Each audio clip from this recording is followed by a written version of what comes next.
في مراكش جولتنا النهارده في باب الدباغ، المكان اللي بيتصنع فيه الجلود او المدابغ. يلا بينا. طلعنا فوق، شفنا الاحواض كلها شكلها عامل ازاي من فوق. صناعه قديمه جدا. ماشي، دي اول مرحله زي ما شفنا، تتنقع وتتغسل. حتى بصوا في شويه كانه دم شويه لسه من الذبح. ايوه بس والله تذبحتها بذبحتها وبعد كده نغسلها مره اتنين وننقلها للمكان اللي بعده. يلا نروح المكان اللي بعده.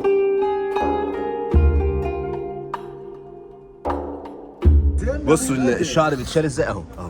بصوا يا جماعه، الحاجات الجلابات التقيله عشان البرد بتطلع من الشعر ده بعد ما يتنضف من الجلد نفسه. في حواض عشان يتشال منها البكتيريا، حواض فيها مواد تنظيف بتنظف وبتقضي وبتقتل البكتيريا. عميقه. الحوض ده كام متر؟ متر ونص. متر ونص. بص الحواض اهي يا جماعه، متر ونص عمق اهو زي ما احنا شايفين. ده فاضي شويه، بيبقى فيه جير حي اللي هو الحجر الجيري الابيض، بتتنقع فيه الحاجه هنا لمده 24 يوم في الشتاء عشان الجو برد ومفيش شمس، وفي الاوقات بقى العاديه اللي هي في الصيف بتقعد 13 يوم 14 يوم 16 يوم على حسب الشمس وقوتها. زي ما انتم شايفين هي المكان اللي احنا فيه دلوقتي. ده بعد ما بنشيل الشعر من الجلد نفسه. بص بقى، ده الشعر اهو بيتغسل.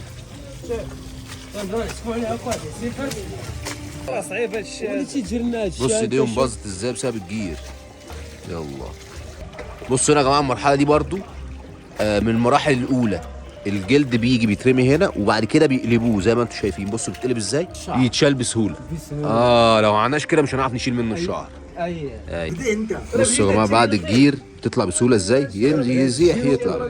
خلي بالك يا جماعه، اي حد يجي يمشي في الاماكن دي خلي باله، لان الحاجات بيبقى شكلها عادي ارض وهي تبقى حوض في الاخر. يعني ممكن تبقى دي شكلها زي ما انتم شايفين كده، بس ممكن يبقى حوض في الاخر مترين تحت او متر ونص. بس بعد ما بيخلصوا بقى الجزء بتاع شيل الشعر والجير والقصه دي كلها، بيجوا في الحوضين دول او الثلاث احواض دول يغسلوا الجلد غسيل نهائي قبل بعد كده ما يروح ينشف. بقى نروح بعد كده المراحل اللي بعديها. دي بقى اخر مرحله هي الدباغه، وازاي بياخد الجلد اللون وبيتنقع هنا. والماده دي مستورده من البرازيل، بيستوردوها من البرازيل، تيجي تتنقع بقى في اخر حوض ده تغطى زي ما انتم شايفين. بتقعد مده قد ايه في الدباغه دي؟ كام يوم؟ تجلس 8 ايام. 8 ايام. 8 ايام تقعد كده 8 ايام لغايه لما تاخد اللون وتاخد الدباغه المرحله الاخيره. بعد شهر يا جماعه دي بتطلع بالنتيجه اللي انتم شايفينها دي اهي. الملمس طري والجلد مش ناشف والرطب وما فيهوش ريحه. شدها كده، شدها كده بتتمط عادي. بص تشد عادي اهي. الله، بعد شهر من الشغل زي ما شفنا، شهر كامل من المراحل من هنا لهنا لهنا لهنا لغايه الدباغه في الاخر، لغايه بعد كده لما تبقى بالمنظر ده. وبيشيلوا منها بقى الاجزاء الزياده صح من جوه، دي متشال منها، دي متنضفه ومتشال منها وكل حاجه. وبصوا ده سمك الجلد اهو من هنا، وملمسه زي ما قلنا طري ازاي. الله، شهر كامل. ده جلد المعزه.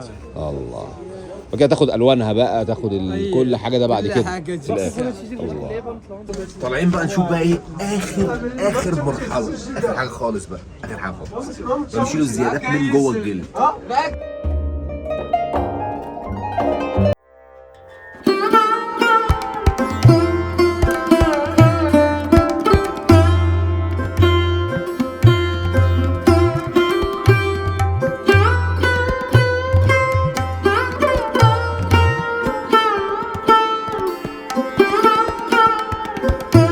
واصعب مرحله لانها خطر، لان السلاح بتاعها كمان حامي جدا. واسمها صدريه لان هم بيزقوها بصدرهم. بص بيزقوها ازاي اهو. بص بيزقوها بصدرهم، ويشيل بقى ايه اخر حاجه في الجلد وينظف الجلد يطلع انضف حاجه. زي ما شفنا دي كانت اخر مرحله من مراحل الدباغه.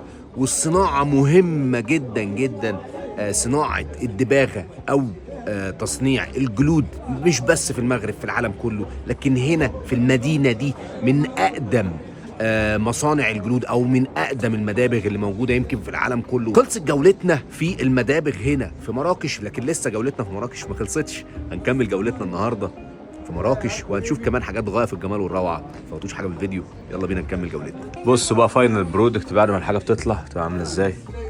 الله، تاخد بقى كل حاجة. بصوا الجمال. خطيره خطيره دي بصراحه.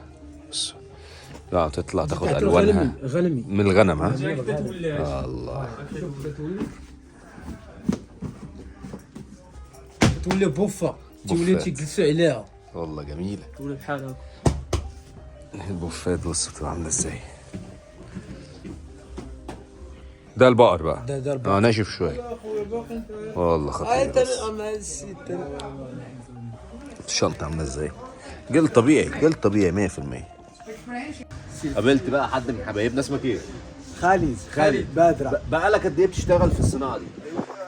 14 سنة. 14 سنة؟ ما شاء الله. طب ليه احنا جايين نشوف المدابغ هنا وليه جايين نتفرج على صناعة زي الصناعة دي؟ لأن الصناعة دي من أقدم الصناعات أو الحرف الموجودة في مراكش واللي محافظة على شكلها لحد النهاردة. يعني الناس دي بسبب نفس الأحواض دي بقى لها سنين طويلة.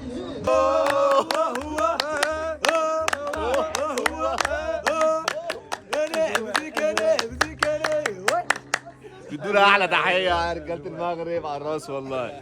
الله يحفظكم الله يحفظكم.